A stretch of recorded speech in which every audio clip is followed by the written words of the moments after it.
जो सबसे पहला टूल है वो है सीआरआर, कैश रिजर्वेशन। अब यहाँ पे आपको इसकी फुल फॉर्म तो याद रख ही लेनी चाहिए, क्योंकि कई बार एग्जाम में पूछ ली जाती है सीआरआर की फुल फॉर्म क्या होती है, कैश रिजर्वेशन।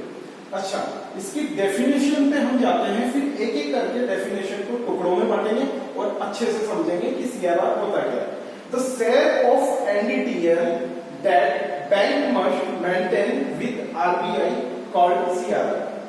यहाँ पे एक शब्द तो आया है विद, यानी आरबीआई के पास। एक शब्द आया है एनडीटीएल,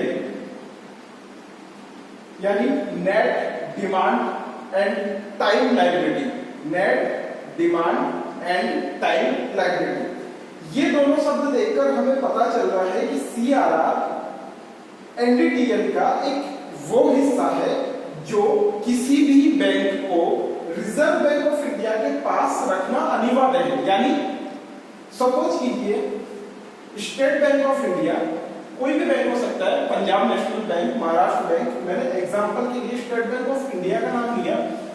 ये स्टेट बैंक ऑफ इंडिया, इसका एनडीटीएल है 100 रुपए।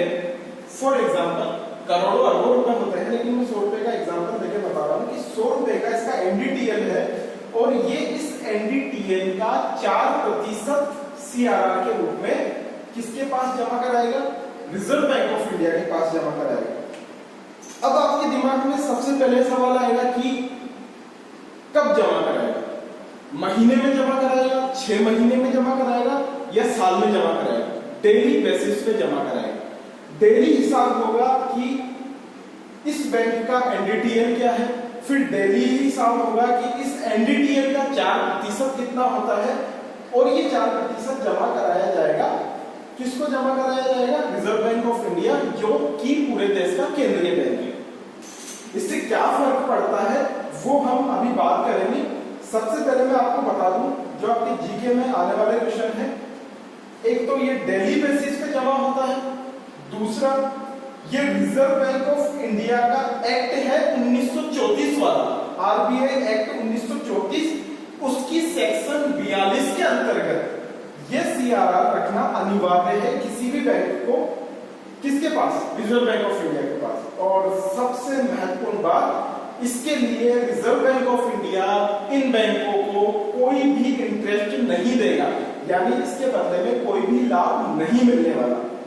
अब बात करते हैं इस शब्द की, जो एनडीटीएल शब्द आया है वो क्या है, क्योंकि जब तक ये एनडीटीएल क्लियर नहीं होगा तब तक ये परिभाषा पढ़ना एक रट्टा मारना। तो आपको एनडीटीएल समझने के लिए एक चीज समझनी होगी, किसी भी बैंक के पास एसेट्स और लायबिलिटी में, एसेट्स तो क्या होता है और लायबिलिटी क्या होता है, आप खुद दिमाग लगाइए। बैंक की एसेट्स क्या होनी चाहिए, जो लोन वो पब्लिक को या इंडस्ट्री को या किसान को बांटती है, वो लोन ही तो उस बैंक के लिए एसेट्स है, उसकी संपत्ति है। और उस बैंक में कोई व्यक्ति अगर जाके पैसा जमा कराता है तो वो पैसा उस बैंक के लिए एसेट्स नहीं है, क्योंकि वो पैसा बैंक को उस व्यक्ति को एक दिन चुकाना पड़ेगा, तो वो पैसा बैंक के लिए है लायबिलिटी। एसेट्स क्लियर, एसेट्स क्या होता है, लोन। लायबिलिटी क्या है, अब समझते हैं। लायबिलिटी है डिपॉजिट, जो बैंक के पास जमा कराई जाती है किसी भी आम जनता द्वारा, किसी भी पर्पस से। ठीक है, डिपॉजिट को भी हम दो भागों में बांट देते हैं, demand deposit and time deposit. आपने सुना होगा डिमांड डिपॉजिट में 2 अकाउंट होते हैं, करंट अकाउंट, सेविंग अकाउंट, चालू खाता, बचत खाता। बचत खाता आमतौर पे बिजनेसमैन द्वारा खोला जाता है, जो कि कभी भी पैसे को निकला लेते हैं, जमा करा देता है। टाइम डिपॉजिट में 2 तरीके के खाते हम मोस्टली बता सकते हैं कि एफडी और आरडी। फिक्स्ड डिपॉजिट क्या होता है, फिक्स्ड डिपॉजिट कि आप 1,20,000 रुपए जमा करा के आ गए, और वो 4 या 5 साल जितनी भी अवधि के लिए आप उसकी एफडी करवाना चाहते हो, उसका एक अच्छा खासा ब्याज बैंक के द्वारा आपको दिया जाएगा। आरडी बिल्कुल एफडी की तरह टाइम डिपॉजिट ही है, फर्क बस इतना है कि आप एक मुश्त राशि जमा नहीं कराते हो, आप वो राशि टुकड़ों में जमा कराते हो। जैसे कोई व्यक्ति है जिसे हर महीने के लास्ट में सैलरी मिलती है, तो वो सैलरी में से 10,000 रुपए प्रति महीना जमा कराता है आरडी के रूप में, और 10,000 रुपए प्रति महीने के हिसाब से 1,20,000 रुपए साल भर का हो गया। यहाँ पे एफडी में भी 20 जमा कराया था, फर्क क्या है, एफडी में उसको ब्याज ज्यादा मिल जाएगा, आरडी में उसको ब्याज थोड़ा कम मिलेगा। तो ये पढ़ा हमने टाइम डिपॉजिट और ये पढ़ा हमने डिमांड डिपॉजिट। एनडीटीएल क्या है, नेट डिमांड, ये हो गया साहब डिमांड, जिसमें आ गया करंट अकाउंट और सेविंग अकाउंट, और ये हो गया टाइम लायबिलिटी। तो लायबिलिटी शब्द ये पकड़वा, और टाइम में क्या आ गया, एफडी और आरडी। कुल मिला के एनडीटीएल कुछ नहीं है, आपके ये जो चारों खाते हैं ना, current account, saving account, fixed deposit और आरडी, इन चारों का जो टोटल है वही कहलाता है एनडीटीएल। सपोज कीजिए किसी बैंक का एनडीटीएल 150 करोड़ है, जिसमें से उसी दिन 50 करोड़ रुपए वहां पर से जो बैंक के कस्टमर है उन्होंने निकला लिए, तो फिर एनडीटीएल क्या होगा, 150 करोड़ में से 50 करोड़ माइनस होंगे और बकाया 100 करोड़ उस बैंक के लिए एनडीटीएल कहलाएगा। तो डेली हिसाब होता है और डेली आधार पर ये सीआरआर मेंटेन किया जाता है। चलिए, सीआरआर की बात हमने करी, एनडीटीएल की हमने बात करी, अब आते हैं हम अगले टॉपिक पे, वो है एसएलआर। एसएलआर क्या होता है, उसकी फुल फॉर्म क्या है? एसएलआर की फुल फॉर्म होती है वैधानिक तरलता अनुपात, स्टैट्यूटरी लिक्विडिटी रेशियो। ये हमेशा सीआरआर से कुछ प्रतिशत ज्यादा होता है। चलिए इसको देखते हैं क्या होता है।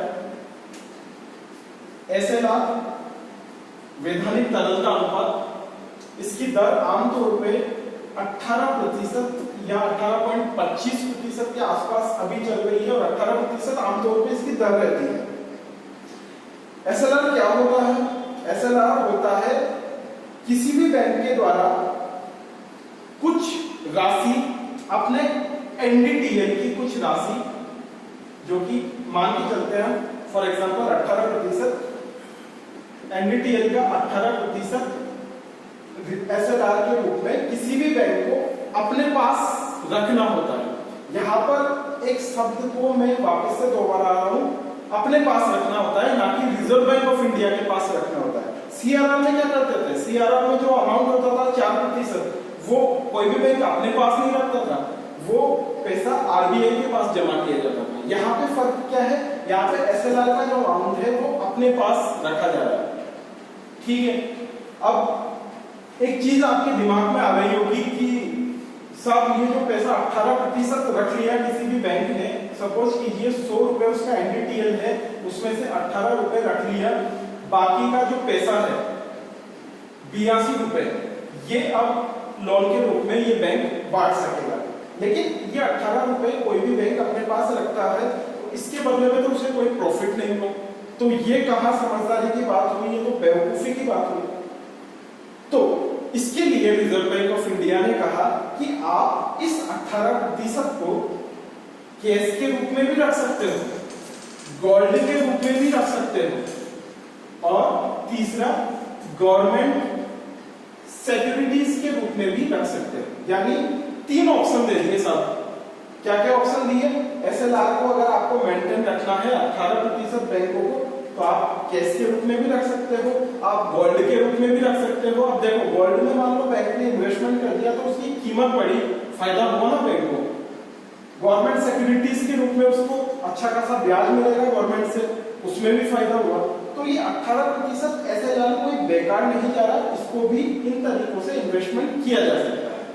तो अब हम जानते हैं कि ये जो एसएलआर होता है वो किस अवधि में मेंटेन किया जाता है। क्या ये महीने के लास्ट में मेंटेन किया जाता है या साल के लास्ट में? बिल्कुल सीआरआर की तरह ये भी डेली बेसिस पे मेंटेन किया जाता है। सीआरआर में मैंने आपको बताया था कि उस पर कोई इंटरेस्ट रेट नहीं मिलती है, और यहाँ तो इंटरेस्ट मिलने का वैसे भी सवाल नहीं है, क्योंकि SLR reserve bank of India के पास जमा नहीं होता, बल्कि बैंक अपने पास ही जमा रखता है। तो डेली बेसिस पे ये मेंटेन करना होता है। अब सबसे महत्वपूर्ण बात, जो हम करने जा रहे हैं, CRR SLR काम कैसे करते हैं मॉनेटरी पॉलिसी में, उनका क्या रोल है, प्रैक्टिकल बात पे हम आते हैं। फॉर एग्जाम्पल ये हमारा देश है और ये हमारे देश में जो ये लाइन खींच रहा हूँ वो एक ऐसा स्तर है जहां पर मनी का फ्लो रहना चाहिए। ये राइट का निशान लगा रहा, मतलब मनी का फ्लो यहां पर रहना चाहिए। अब सपोज कीजिए कि इससे कम मनी का फ्लो है, ये जो मैं निशान बना रहा हूं ये लिक्विडिटी को दर्शाता है।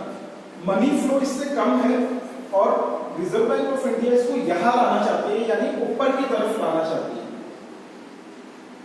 तो इसके लिए रिजर्व बैंक ऑफ इंडिया क्या करेगा, बैंकों को लोन देगा सस्ती दर पे और वो बैंक उस लोन को आगे प्रोवाइड करेगा। अब अगर CRR और SLR की दर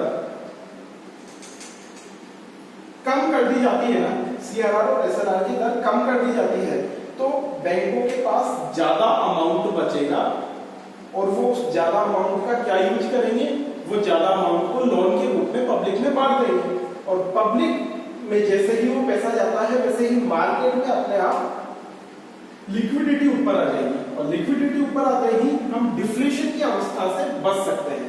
इसी तरीके से मान लो लिक्विडिटी ओवरफ्लो है, यानी जरूरत से ज्यादा है, इन्फ्लेशन है, उसको कंट्रोल करना है, लिक्विडिटी को कम पे लाना है, तो आपको क्या करना पड़ेगा, तो आपको CRR और SLR की दर को बढ़ा देना पड़ेगा।